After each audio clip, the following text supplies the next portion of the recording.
if far more people had not had the jab, then in Austria, for instance, they would not have had the same confidence in making it mandatory, because there'd have been too many people that weren't having it. But if enough people have it, 70% or something, then they can focus everything on the 30%, which is exactly what they're doing. And this is another point, and which is very relevant. Why are they focusing such demonization upon those who refuse to have the jab? Because it is not just a symbol, it is a statement about their state of mind. It is a statement about their perception.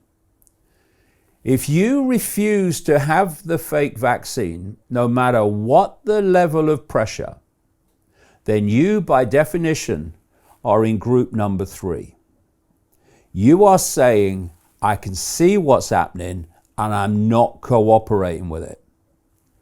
So the group that says, I'll just do whatever I'm told, it's the government, and the group, unless people break away, they're starting to, that say, I don't want to do it, but I'm frightened of not doing it, they are not going to bring an end to this.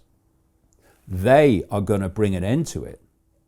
And the government knows that the symbol, the statement of not having the jab, that's telling you who those people are. Who can see it, and not only see it, you can see it here and still do it, they're not doing it. And this is why, because this is a cult agenda, and they couldn't care less about humanity, when people say, well, why are they getting rid of all these unjabbed health workers when they say the NHS and the health service in different countries is under pressure? You know why? Because they couldn't give a shit about the effect on the population of doing that.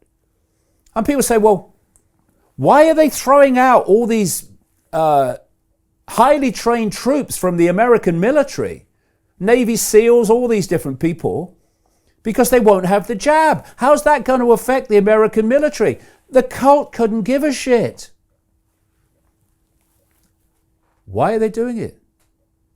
They want to rid the military, the police, the health service, every institution of government, of those who not only can see, but have shown by their jab decision, they will not cooperate with what they see.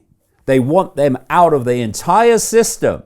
That's why they're doing it. It's nothing to do with protecting patients. Patients, Johnson said this week, we're going to continue with the firing of health workers because patients, they want their nurses jabbed. Nonsense. You want rid of all pushbackers from within the system, and that's why they're doing it. And corporations are doing it now, corporations doing it, yeah. But again, I mean, I can't remember exactly the situation, but it was to do with dock workers. It was in North America. And they said, all dock workers got to be vaccinated by this date or you're fired. And they all walked off. The dock stopped. And they said, well, we've changed our mind. And they withdrew it. Because these companies can't function if enough people say we're not doing it. They can't. You got people in a boardroom sitting around a frickin' table drinking coffee or whatever, but they're sitting there because the rest of the company hierarchy is holding them up there. If those people walk away and say, you want to do this to us? Well, we're not doing it. Then there'd be a resolution very quickly. And this is one of the sad things, Brian, for me. The way the trade unions worldwide have been co-opted by the cult agenda. It's unbelievable.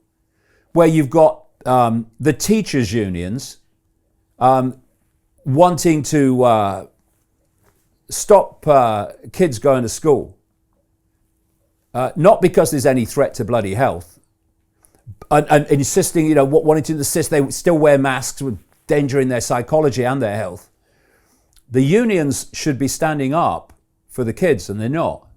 The unions should be standing up for workers being sacked for not having a experimental fake vaccine, and so many of these unions are not, because they've been co-opted by the same system. So in the end, as all these different institutions and organizations and groups have been co-opted, it comes down to the individual, and it comes down to groups of individuals who themselves impact upon society. Not what the union doing, what am I doing? What are we doing? Sod the bloody union, they're bloody useless. What are we going to do?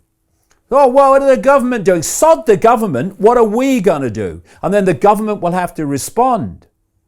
Instead of us responding to government, what the government, do you think they're going to lock us down? Well, how about we ain't going to be locked down, so you can't lock us down. So we are having the government respond to us instead of us meekly responding to government. People saying to me before Christmas, do you think they'll lock us down? I said, well, they ain't going to bloody lock me down. I'll do what I bloody want. I'll go and see my family as I want. Sodom. They want to do something about that. Well, they should do something about that, but they ain't going to stop me doing it. I'm a sovereign individual. I'm not going to have some prating government tell me that I can't see my family at Christmas. They're just not going to do it. And if enough people did that, then we'd see where the power was. And it's not there, it's here. And that, I hope, will be one of the great lessons of the last 2 years. Look where the power really is and bloody use it. And then the tyrants will be shown to be what they really are. Manufactured fakery, where we're supposed to believe they have power when the only power they have is ours.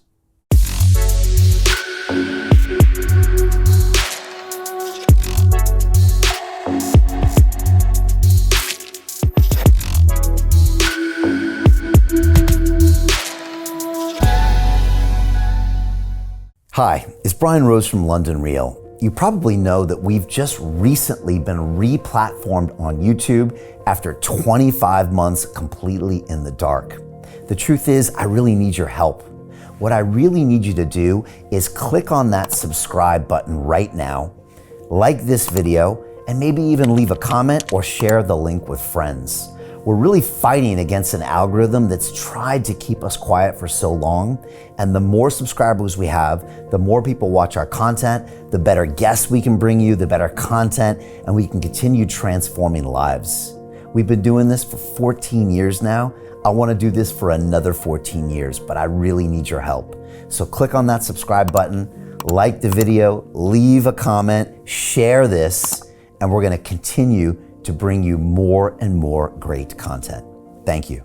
Most people will never see this opportunity. Dubai luxury transformation projects have historically delivered 40 to 90% annual returns. That is incredible. These were once reserved only for insiders with access. I spent 15 years on Wall Street, and I learned this: the biggest returns always go to the people who get the call first. Now, you finally can. We've just received a brand new project with major upside potential. Allocations move fast. Click the link, apply now, and speak to my team. This is your chance to see what others never will.